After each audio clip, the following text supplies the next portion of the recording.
Thank you very much, my colleague, Honorable Rigathi Gachagua.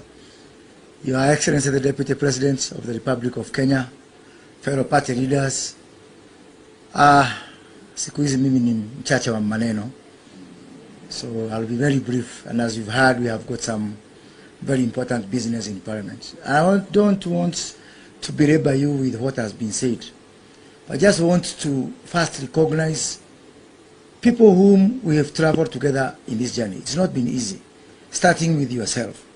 I recall from 2017, when we could sit with you, and you are still hopeful that maybe we are getting it wrong. It took you, in my estimation, 3 years before you started accepting kwamba tunachezo. So all the time you are saying, no, hapana, rais hawezi kutufanya namna hii, mtu ambaye tumetoka mbali na yeye namna hii. So again, being here today, after we were in Kasarani in 2016, when we formed Jubilee, I know it's a happy moment for you, but I also know it's a very painful moment, because these are the same dreams we had in 2016. Lakini bila wahenga wanasema kuvunjika kwa mwiko sio mwisho ya upishi. But there's one thing that you had discovered, which on Sunday I was sitting next to a fellow member of Parliament and asking for, why did we miss this for so long? To realize that we have forgotten and almost assumed that guy at the bottom of the pyramid. So you are stubborn. Now, ubadilishe hiyo tabia. Because you are very stubborn in saying, no, there's something wrong. Something is wrong with our economy. Something is wrong with our architecture, with our model. We try to tell you, hapana, wacha tuongee mambo ya vile tunafahamu coalition na hivi, but you really refused and you stuck there. And also to my colleagues, and especially members of Parliament who are from UDA especially. Some few years back, only I think 2 years, the leader of, the whip, majority whip in the Senate was Madam Susan Kihika. Then, because of associating with you, Susan Kihika was removed and they put Irungu Kangata, who also joined you. And they removed him and they put Kimani Wamatangi, who has also been removed because of joining you. I have to sit with Mulcom and for him tell me, because what I was thinking is now we go back to zero, we go back to Susan again, and the cycle continues. Hawa watu, hawa viongozi, wamepitia mateso mingi, and although we are here taking the limelight as a party leaders, I really want to recognize and acknowledge the sacrifices which your team has made.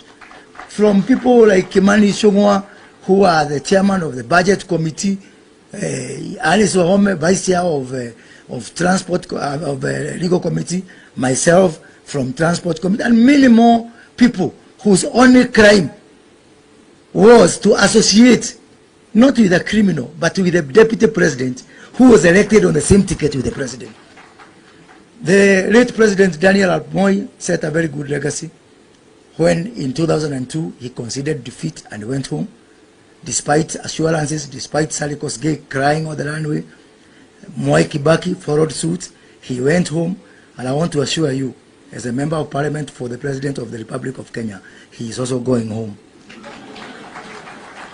And we shall have William Ruto and the Kenya Kwanza team as the next government. And this government, as His Excellency has said, it's not about individuals and not about parties. What brings us together is really because we have to save this country. Nothing is working in this country, and I don't know why it is starting with only the liquid products. Hakuna mafuta ya petroli, hakuna mafuta ya kupika, hakuna maji, hakuna maziwa. The only liquid ni ile mimi na Musalia tuliacha tukaachia wengine. Hiyo nasikia bado hiko sababu sijasikia wakilalamika. So we have a lot of work to do. Tuko na kazi ya kufanya to save this country.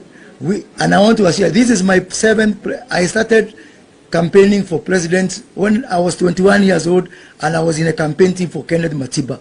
This is my 7th presidential campaign. I forgot how to lose elections 20 years ago. I forgot. I don't know how to. And we are going to win this one. Make no mistake.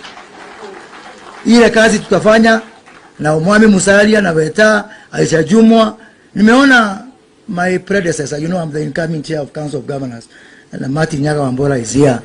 Kama Wambora ako hapa, yani devolution yote iko hapa. Speaker Muturi ako hapa. Speaker wa Senate ako hapa. Hivi vyama vyote, hata kuna ingine ya YouTube inaitwa Radical, sijui kwa nini hawakusaini. Hata wao najua wako hapa na tutashirikiana, watu tutawaonyesha kivumbi. And let me tell you something as I finish. The major difference between this coalition and the other coalition. This coalition, there is joy and happiness being in this family. This is not a coalition, this is a family. Nobody is woken up, nobody is told to go and do something. The kind of commitment, how else would we survive 5 years of Mateso kama sio unity and our family ethics and our family attitude? Now with the new members who have joined us, we are going to work together. And let me tell you something, because you know Raila Odinga is my friend. And I want to say it on record that Raila was ready to go home after 2017. It is some people who wanted protection, I don't know for what. Because only people who are guilty go looking for people to protect them, including a man who was ready to go and look after his grandchildren. And he stopped him from going home. So my good friend Raila Odinga, because I know also you have been forced, like we are being forced to run again, we shall help you by sending you home. Asanteni sana na Mungu awabariki sana.